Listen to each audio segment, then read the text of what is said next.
साल 1991 में राम जन्मभूमि आंदोलन के दौरान बढ़ते सांप्रदायिक तनाव के बीच भारत ने प्लेसेस ऑफ वर्शिप एक्ट लागू किया।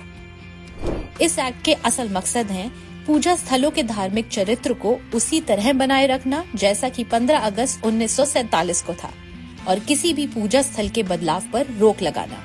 प्लेसेस ऑफ वर्शिप एक्ट 1991 जो 1947 में, ये बाबरी मस्जिद के वक्त गालिबन ये एक्ट उससे पहले का है कि उस वक्त ये तय कर दिया गया कि ये नेवर एंडिंग मामलात हैं कि अगर मस्जिदों और मंदिरों की आज़ादी से पहले की बातें ली जाए हिस्ट्री, तो उसके बावजूद ये मामला लेना और जहाँ तक अखबारात न्यूज़ में ये भी बताया गया कि सबूत के तौर पर बाबरनामा और इस किस्म की चीज़ें पेश की जा रही है कि जिसमें इंडिकेशन है कि, तो ये कैसे कोर्ट ने इस प्लेसेस ऑफ वर्शिप एक्ट को नज़रअंदाज किया और इन बुनियादों पर किया और मस्जिद के आप कैसे इस पूरे मामले को देखिए, ये सारा फितना जो है वो कोर्ट का है। ये मामले में भी और इससे पहले बाबरी मस्जिद के मामले में भी चंद्रचूड़ साहब जो चीफ जस्टिस थे, उनके सामने मामला आया ज्ञानवापी का। ज्ञानवापी के मामले में दोनों में से एक भी फरीक ने इसका मुतालबा नहीं किया था कि उसका सर्वे होना चाहिए। अच्छा। दोनों ये कह रहे थे कि भाई ये मस्जिद है, वो बोलते थे ये मंदिर है। नमाज रोको, वो बोलते थे हमको नीचे वो आरती करने दो, ये बोलते थे कि नहीं आरती नहीं कर सकते आप तहखाने में। झगड़ा इस पे चल रहा था। चंद्रचूड़ साहब को पता नहीं क्या सूझी कि उन्होंने फैसला कर दिया कि सर्वे करो।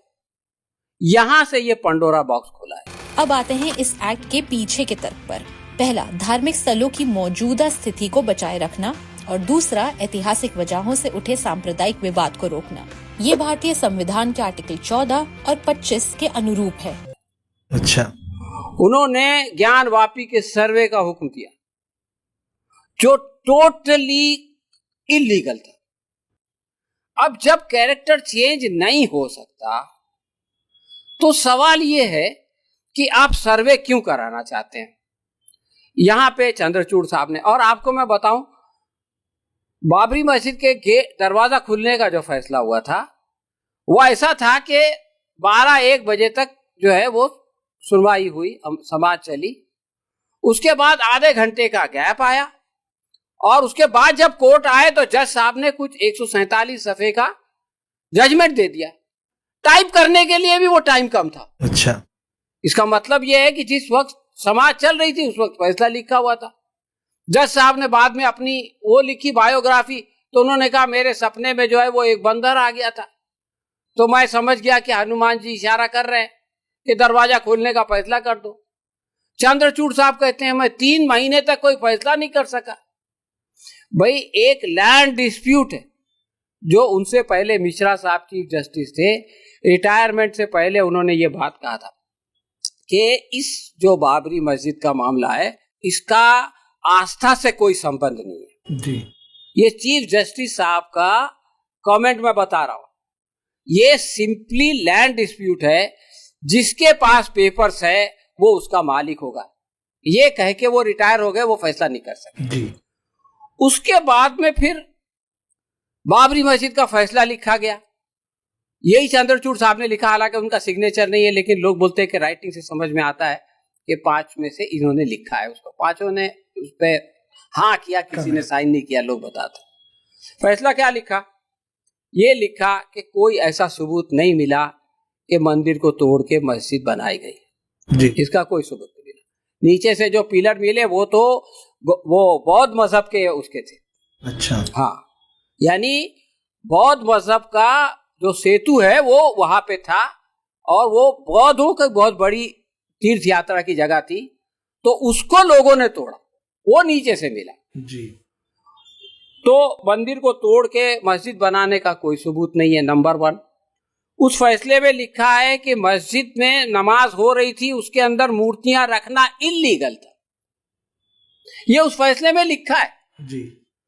तीसरा ये लिखा है कि बाबरी मस्जिद को शहीद करना जो है वो गलत काम था, कॉन्स्टिट्यूशन को तोड़ना था।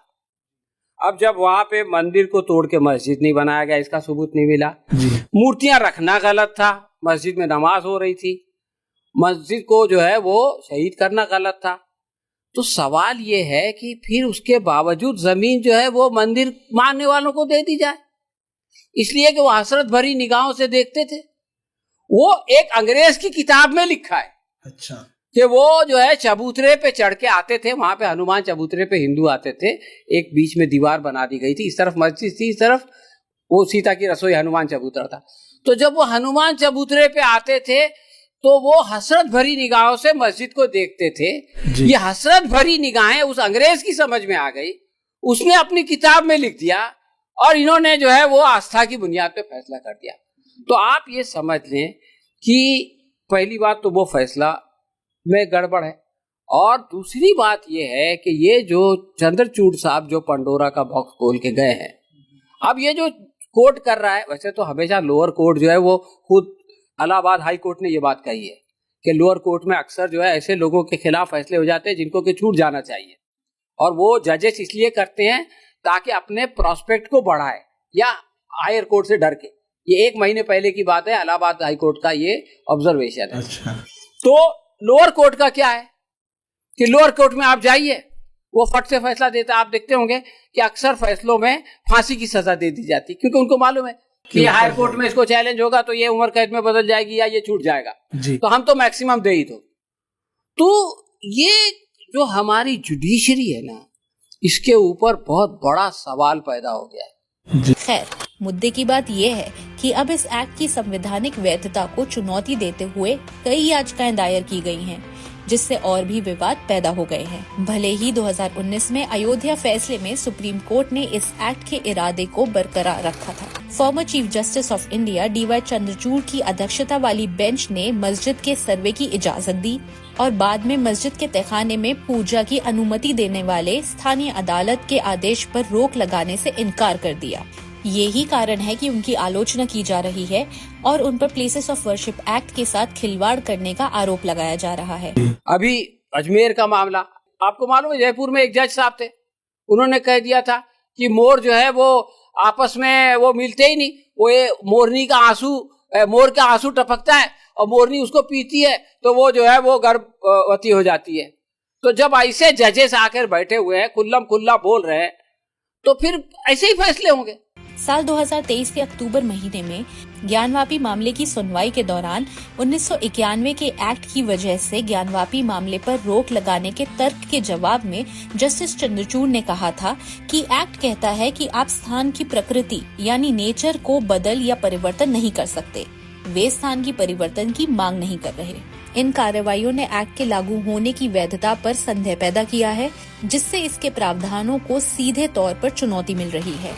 कि चंद्रचूड़ साहब अगर उस फैसले को नहीं देते, मतलब रिजेक्ट करने की जरूरत नहीं थी, इसलिए कि डिमांड नहीं था जी, और अगर डिमांड होता तो आउटराइट रिजेक्ट करते कि भाई जब हम इसका स्टेटस नहीं बदल सकते तो इस पे सर्वे करने की क्या जरूरत है। तो ये लोअर कोर्ट्स को एक वो मिलता कि भाई सुप्रीम कोर्ट इसको रिजेक्ट कर चुका है, दोबारा सुप्रीम कोर्ट में जाएंगे तो रिजेक्ट होगा, इसलिए ये फैसला मत करो।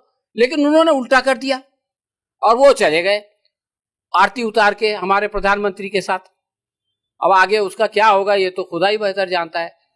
इन विवादों के कारण अतीत में सांप्रदायिक तनाव हुए हैं, साथ ही नाजुक कम्युनल बैलेंस और ऐतिहासिक विवादों के फिर से बढ़ने के खतरे हैं। ये याद दिलाता है कि 33 साल पहले क्यों प्लेसेस ऑफ वर्शिप एक्ट देश की संसद में पास किया गया था।